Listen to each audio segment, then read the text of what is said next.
Hello everyone, welcome to my channel. अब तक हम लोग पढ़ चुके हैं चार्ज के बारे में, उसके प्रॉपर्टी के बारे में। आज पढ़ना चार्ज के मोमेंट के बारे में। तो चार्ज के मोमेंट के बारे में पढ़ने से पहले समझो, चार्ज का मोमेंट जब स्पेस में होता हो तो बहुत डिफरेंट होता है, जब क्रिस्टलाइन सॉलिड में होता है तो बहुत डिफरेंस होता है। क्रिस्टलाइन सॉलिड में जब चार्ज का मोमेंट होता है तो वो किस तरह से होता है उसको समझने के लिए देखो, समझो पहले सॉलिड कोई कंडक्टर के बारे में।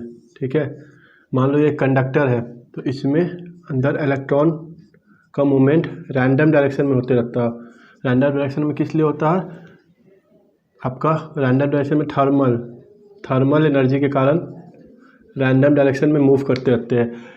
तो मान लो सब कोई इलेक्ट्रॉन जो इलेक्ट्रॉन है V1, पहला इलेक्ट्रॉन V1 से मूव कर रहा है, दूसरा V2, U1, U2, U3 dot dot dot dot UN velocity से मूव कर रहा है।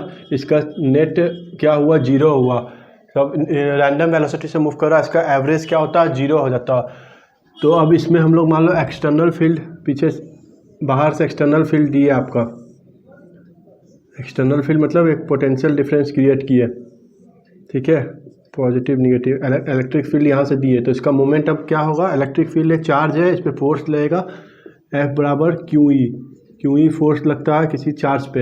इलेक्ट्रॉन है तो E लगेगा, और वो भी निगेटिव डायरेक्शन में, क्योंकि इलेक्ट्रॉन निगेटिव है, उल्टा अपोजिट डायरेक्शन में। तो मान लो ये इसको पकड़ो तो ये ऐसे जा रहा था, अभी भी थर्मल एनर्जी के कारण तो मूवमेंट होगा है, तो अभी ऐसे जा रहा है। इसमें फोर्स लगा पीछे, यहाँ पीछे लगा ऐसे, तो ये ऐसे जाने के बदले ऐसे कहीं यहाँ जाएगा।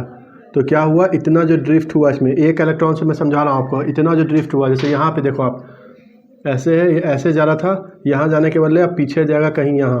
तो ये जो इतना यहाँ पे इसका ड्रिफ्ट हुआ, ड्रिफ्ट इसी को हम लोग ड्रिफ्ट वेलोसिटी बोलते हैं। ठीक है, जितना वेलोसिटी से ड्रिफ्ट कर रहा पीछे उसको ड्रिफ्ट वेलोसिटी। तो इसका फ्रेश डायग्राम यहाँ बनाता हूँ, फिर से सारे ड्रिफ्ट वेलोसिटी का बना रहा हूँ। तो देखो सब ऐसे ड्रिफ्ट कर रहा है ना, इस डायरेक्शन में, इस डायरेक्शन में सब ड्रिफ्ट कर रहे हैं। इलेक्ट्रिक फील्ड इस डायरेक्शन में, अब मैं वोल्टेज सोर्स नहीं दिखा रहा हूँ।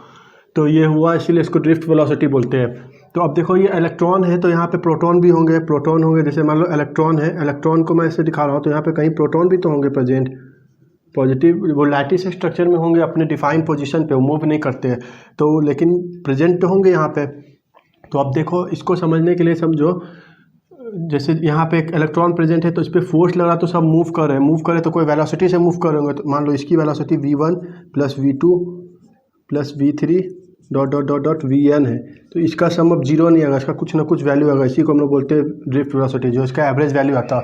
तो यहाँ पे ये जो भी मूव करते हैं तो रैंडम वेलोसिटी, डिफरेंट वेलोसिटी से मूव कर रहे हैं, सेम वेलोसिटी से मूव नहीं कर रहे हैं। क्यों? क्योंकि देखो यहाँ पे समझने के लिए समझो कि जैसे मान लो ये रैंडम मोशन हो रहा है, कोई इलेक्ट्रॉन ऐसे मूव कर रहा है और उसी टाइम पे टी टाइम पे कोई इलेक्ट्रॉन ऐसे मूव कर रहा है। इलेक्ट्रिक फील्ड लगा है यहाँ पे, तो ये इलेक्ट्रिक फील्ड इस इलेक्ट्रॉन को क्या करेगा? कुछ देर तक तो अपोज करेगा। ठीक है, एक्सेलरेशन इलेक्ट्रिक फील्ड के कारण चार्ज पे फोर्स यहाँ लगेगा, एक्सेलरेशन यहाँ होगा।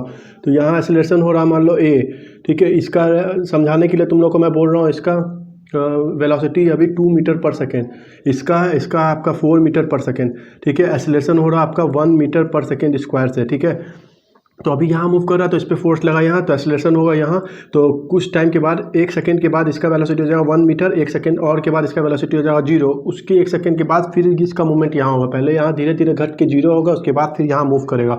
तब तक इसका वेलोसिटी कितना हो चुका होगा? 6 मीटर पर सेकेंड। तो जैसे ये 0 ये 6 है, तो इसका वेलोसिटी अलग है, इसका वेलोसिटी अलग है। ऐसे ही हर इलेक्ट्रॉन की वेलोसिटी अलग होगी। तो हर इलेक्ट्रॉन की वेलोसिटी अलग होगी तो कोलिजन होगा। मान लो इसकी आगे वाले की वेलोसिटी कम है, पीछे वाले की ज़्यादा है, तो ये जल्दी से यहाँ पहुँच के इससे कोलाइड करेगा तो अपना पूरा वेलोसिटी लूज कर देगा, कोलाइड करके रुक जाएगा वहाँ पे, फिर से स्टार्ट करेगा, फिर कोलाइड करेगा, फिर स्टार्ट करेगा।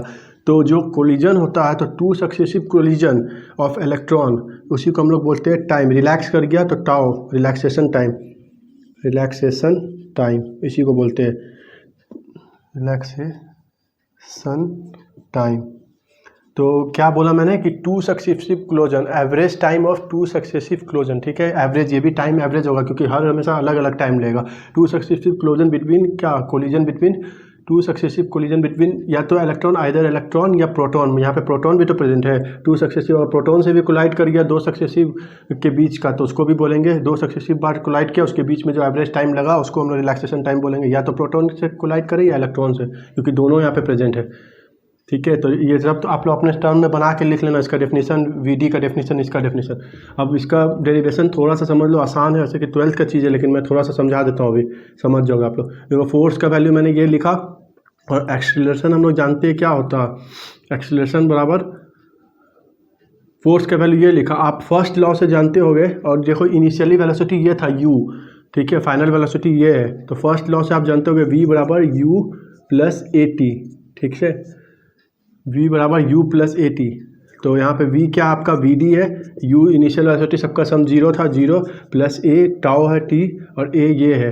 तो फोर्स बराबर क्या होता है, एक मास इंटू एक्सीलरेशन, ठीक है। एक्सीलरेशन बराबर क्या है, फोर्स अपॉन मास। तो यहाँ लिखो force upon mass of electron. Force यहाँ पे क्या है, V D equal to force, यहाँ से देखो minus E upon M into tau. यही इसका सिंपल सा डेरिवेशन है वी डी का। बाकी आगे डेरिवेशन होता है इसका करंट के टर्म में, करंट डेंसिटी के टर्म में, मोबिलिटी के टर्म में, ये सब आप लोगों को 12th में पढ़ना। ये तो इलेक्ट्रिक फील्ड के टर्म में हुआ, इसी को हम लोग करंट के टर्म में भी डिराइव करते हैं, इसी को मोबिलिटी के टर्म में भी डिराइव करते हैं, और करंट डेंसिटी के टर्म में भी डिराइव करते हैं। सब डेरिवेशन आपको हायर क्लास में पढ़ना होता है 12th में। तो यहाँ ये टॉपिक यहाँ तक ख़त्म हुआ आज का। आई होप सब टर्म आप लोग अच्छे से समझ गए होंगे।